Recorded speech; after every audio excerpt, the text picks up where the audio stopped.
Assalamualaikum guys, selamat hari Jumaat.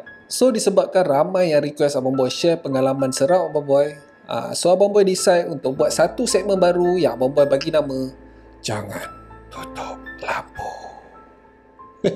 Macam poyo je. So anyway, Abang Boy akan khaskan hari Jumaat untuk segmen ni. Kat dalam segmen ni Abang Boy bukan saja share cerita-cerita seram. Kat sini juga Abang Boy akan share pasal benda-benda mistik ni, pasal bomoh ke, saka dan sebagainya lah. Tapi jangan risau kepada peminat-peminat true crime, Abang Boy masih akan tetap membawakan korang dengan kes-kes yang rare yang jarang didengari. Itu sudah pasti. Oh ya, lagi satu. Pada video seram Abang Boy yang lepas, ramai juga yang cakap yang diorang pernah dengar cerita tu. Yap, memang betul. Korang memang pernah dengar dekat channel The Segment. Dan Abang Boy lah sebenarnya caller untuk The Segment pada masa tu. In fact, dah banyak kali dah Abang Boy jadi pemanggil untuk channel The Segment. Shout out to Chief Hafiz from The Segment.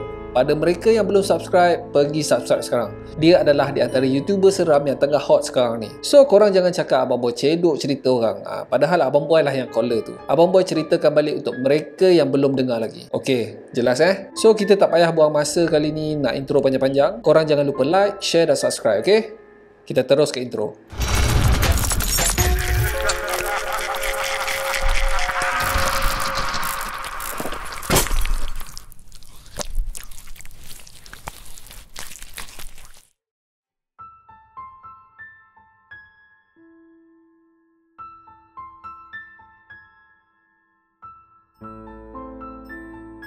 Seperti sebelum ni juga, Abang Boy akan share pengalaman seram Abang Boy tentang alam dekat sebelah sana. Cerita kali ni terjadi masa Abang Boy kecil lagi.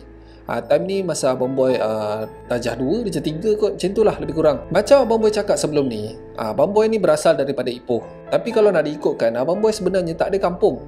Kampung ni maksud Abang Boy yang rumah kayu, mandi sungai, panjat pokok. Macam tu lah, kampung yang lebih kurang macam tu lah. Ipoh apa benda mat? Bandar kot, shopping kompleks semua ada. Rumah opah Abang Boy pun rumah teres. Tak cukup kampung lah bagi standard Abang Boy. Tapi yang bestnya, opah dengan atuk Abang Boy ni, kampung diorang dekat Kuala Kangsar. Kuala Kangsar cow. Apa nama kampung tu? Korang tak payah tanyalah. Pada suatu weekend, opah Abang Boy ni seret Abang Boy balik pergi balik kampung dia. Mula-mula tu Abang Boy macam, alah tak best lah, orang nak main dengan kawan dekat taman kan. Tapi nak buat macam mana? Terpaksa jugalah ikut. Muncung je lah sepanjang jalan. Jauh jugalah perjalanan, ada dalam sejam setengah kot. Tapi bila sampai, tiba-tiba je Abang Boy rasa best. Nyaman gila kot suasana kampung. Itu sebenarnya rumah adik kepada atuk Abang Boy. Atuk saudara lah lebih kurang. Atuk ni ada anak yang umur lebih kurang macam Abang Boy yang masa tu. Dalam 2-3 tahun lebih tua lah. Kira pangkat pakcik. Tengok-tengok boleh ngam pula. So petang tu dia ajak Abang Boy lepak tepi sungai, panjat pokok. Siap ajar Abang Boy macam mana nak buat senapang ceri. Alah, senapang yang korang ikat dengan getah. Lepas tu peluru dia korang guna buah ceri yang kecil warna hijau. Pedih mat kalau kena. So kita orang tidur dekat sana sehari. Esoknya pun kita orang balik lah Ipoh balik. Selepas dari tu, Abang Boy duk pujuk opah Abang Boy ni nak sangat balik kampung. Nak stay sana lama sikit. Yelah sebab pada masa tu pun dah nak dekat cuti pertengahan tahun. Pujuk opah Abang Boy pun cakap, okey lah, ikut kau lah. Happy mat. Memang seronok gila kot. So cut story short, tibalah masa cuti sekolah. Kita orang bertiga, Abang Boy, opah Abang Boy dengan atuk, bergerak daripada Ipoh ke Kuala. Sampai-sampai je dekat Kuala tu lebih kurang dalam tengah hari lah, nak masuk ke petang. Sebab kita orang banyak stok makan, pergi sana, pergi sini.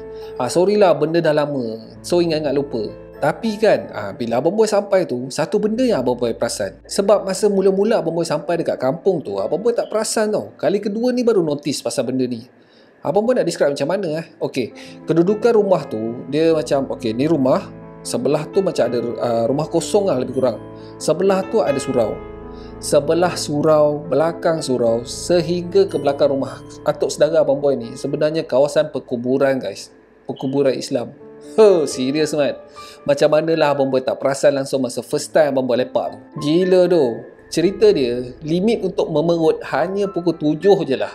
Kalau sakit perut selepas pukul 7 malam tu memang kena tahan lah sampai subuh. Sebab tandas rumah atuk saudara Abang Boy ni dekat belakang tau, bangunan yang berasingan. Betul-betul belakang tu adalah batu nisan. Korang sanggup? Memang tak lah cerita dia.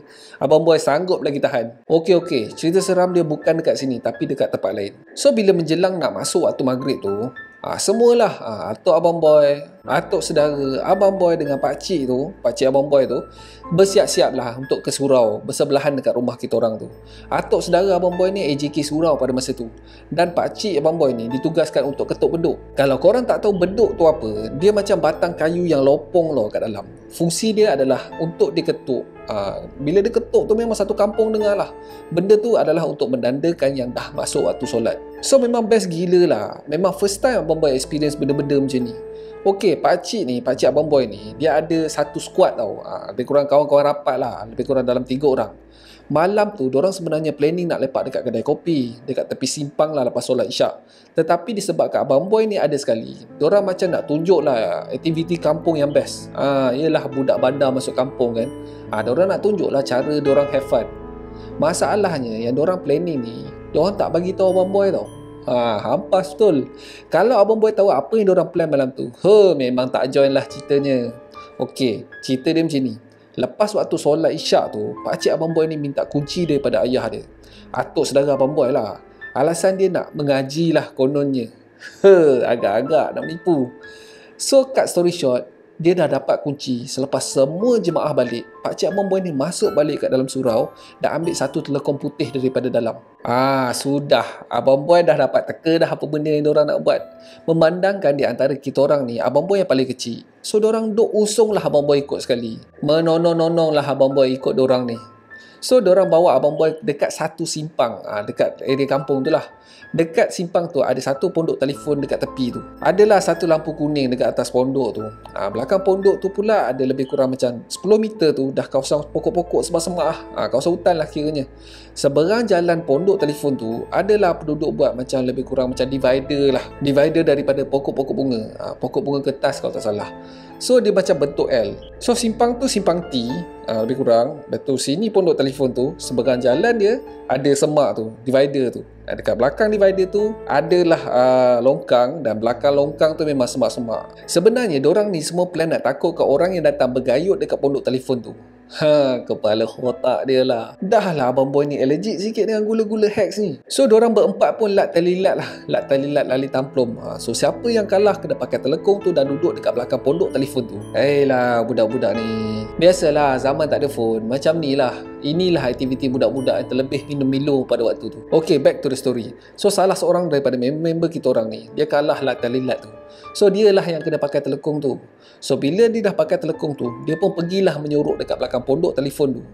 Kita orang pun menyorok dekat belakang divider bunga tu, seberang jalan tu. Menyorok punya menyorok. Mangsa pertama datang, ada seorang berada ni, dia duk kayuh basikal nak bergayut dekat pondok telefon tu. Dia park basikal dia dan teruslah ada telefon awet dia. Tengah dia sedap-sedap telefon tu, kawan kita orang ni melompat-lompat keluar perlahan-lahan. Dia daripada belakang pondok telefon tu, lompat pelan-pelan dekat tepi telefon tu. Bila berada ni, nampak je benda berbungkus dekat tepi dia. Tak cakap banyak guys, terus menjerit, Allahu Akbar, Allahu Akbar, Allahumma salli ala Sayyidina Muhammad. Segala benda lah mengelupur lari sampai ke selipar tertinggal. Mujurlah selipar dia tertinggal. Kalau basikal dia, satu hal pula nak datang ambil balik kan. Bila kita orang dah tengok benda ni, kita orang pun gelak tak ingat dunia lah. Pada masa tu dah malam dah tau. Langsung tak ada rasa takut. Okay, so turn orang lain pula nak pakai telekong tu. Lagi sekali lat talilat lah. Kali ni dia orang paksa abang boy pula join. Kepala otak dia orang siap ugut kalau abang boy tak join dia orang tinggal dekat tepi semak tu. Kau ajar tak? Kita dah lah kecil, kena bully lagi. Kau ajar betul. So lepas lat talilat tu, turn seorang lagi pula, seorang daripada member kita orang ni. Nasib baik bukan abang boy. So seperti biasa, dia pun pergilah dekat belakang pondok telefon tu dan menyorok. Kita orang yang lain menyorok dekat belakang divider tu sekali lagi. Tak lama selepas tu, ada seorang brother naik motor nak pergi bergayut jugalah. Tapi kali ni yang terjadi pelik sikit. Sebab kalau macam tadi, mangsa pertama yang kita orang kenakan tu, bila member kita orang keluar daripada belakang pondok telefon tu, baru dia menjerit-jerit takut. Tapi mangsa kedua ni, dia tak sampai lagi tau. Dia daripada jauh dia dah menjerit. Jerit macam nak gila pula tu. Mak ayah semua dia jerit. So kita orang dia jadi macam pelik lah. Kita orang berkumpul lah dekat tengah-tengah jalan tu. Masing-masing tanya, weh, dia nampak engkau ke daripada belakang pondok tu? Kau tak menyorok habis ni. So disebabkan tu, kita orang mengambil keputusan yang mamat ni kena jadi gula-gula sekali lagi. Okey, kali ni memang dia menyorok habis. Daripada posisi kita orang tu, memang tak nampak langsung mamat ni. So kita orang pun tunggulah untuk mangsa seterusnya. Lama agak lah kita orang tunggu, dalam 15 minit macam tu. Dengan nyamuknya, panasnya, susah cakap lah. Tapi sebab nak kena korang punya pasal, kita orang sanggup redah. Tak lama selepas tu, daripada arah kiri kita orang dengar bunyi basikal. Ada 2 orang awek. Bukan awek lah, kakak lah pada masa tu. Tetapi sekali lagi perkara pelik jadi. Belum sampai lagi tau, jauh lagi, dalam 15 meter macam tu lah, dorang dah menjerit-jerit bagai siap baca Al-Fatihah kuat-kuat. Dorang yang tadi naik basikal ni, sekarang ni berlari tolak basikal tu guys. Kita orang gelak-gelak lah. Tapi dalam gelak-gelak tu, kita orang macam pelik juga. Takkanlah daripada jauh dorang dah nampak telekung Mamat ni menyorok. Memang agak mustahil sebab kita orang sendiri pun tak nampak Mamat tu. Sekali lagi, Mamat ni kena jadi gula-gula. Yang 2 mangsa tadi disqualified. So dia dengan muncungnya pergilah lagi sekali. Untuk kali keempat ni tak ada jadi apa-apa. Sebab lama jugalah kita orang tunggu. Tak ada orang yang datang bergayut. So kita pun decide, tak apalah, kita baliklah rumah. Dalam perjalanan ke rumah tu, masing-masing duk bincangkan apa sebenarnya yang terjadi. Sampai ke rumah kita tak jumpa jawapan. So tak apalah, masing-masing pun dah berbirat badan, kena gigit nyamuk. Masing-masing pun dah penat. Abang boy sampai je rumah, abang boy mandi dan siap-siap untuk tidur. Risau juga sebenarnya sebab kat dalam kepala otak abang boy ni masih duk terfikirkan pasal gula-gula tu. Kalau gula-gula datang betul-betul malam tu, hoi, kacau mat. Memang chaos. Pisang seko-seko. Alhamdulillah tak jadi apa-apa dekat abang boy dengan pakcik abang boy. So nak dipendekkan cerita, bila abang boy bangun pagi besoknya, rumah tu kecoh mat. Atuk saudara abang boy ni cakap malam semalam ada orang kena sampuk. Dia pun bergegas lah nak pergi melawat, nak tengok apa yang terjadi. Masa ni kita orang macam cuak jugalah, tapi tak suspek apa-apa tau. So selepas mandi apa semua, pakcik abang boy ni ajak kita orang lepak dekat kedai kopi. Nak makan roti canai katanya. Sampai-sampai je kami dekat kedai kopi tu, 2 orang lagi member memang dah ada kat situ tengah makan. Tapi Mamat yang berlakon jadi gula-gula semalam tak ada. Kecoh mat dekat kedai kopi pagi tu. Diorang duk bersembang lah, ada gula-gula tengah pengganas dekat tepi simpang kampung. Kita orang macam tersengih-sengih sesama sendiri. Bangga siut dapat buat onar dekat kampung tu. Lepas tu brother yang jadi mangsa kita orang pada malam sebelumnya sampai dekat kedai kopi tu. Dia duduk-duduk je terus buka cerita. Dia kena kacau masa dia telefon awek dia. Tapi kan korang nak tahu tak benda yang seram? Kalau nak diikutkan cerita brother tu, dia nampak bukan seorang tau. Dia nampak 3 ekor gula-gula. Satu dekat atas pondok telefon tu, satu dekat belakang pondok, satu lagi dekat seberang jalan, dekat belakang divider. Maknanya seekor dekat belakang kita orang mat. Naik bulu rumah, meremang. Memang serius kita orang tak nampak. Kalau kita orang nampak malam tu, chaos mat. Lepas tu bapak kepada salah seorang yang kena kacau malam tu, awek yang kena kacau malam tu, datang pula kat kedai kopi tu. Dia pun cakap anak perempuan dia cakap benda yang sama. 3 ekor gula-gula. Kami yang tadi duk sengih-sengih tu, dah tak ada sengih-sengih dah guys. Masing-masing pucat lesi tu. Memang tak bercakap seko-seko. Kami pun makan cepat-cepat terus gerak. Masing-masing duk bersembang ni pasal apa yang kita orang dengar tadi kat kedai kopi. Macam mana boleh ada 3? Mana datang weh? Lepas tu benda yang menyeramkan is, benda tu dekat belakang kita orang, korang tahu tak? So masing-masing pun malas nak fikir banyak. Masing-masing pun baliklah rumah. Tengah hari tu baru tok saudara abang boy ni balik. Barulah kita orang tahu yang member kita orang yang pakai telekung semalam tu, dia kena rasuk.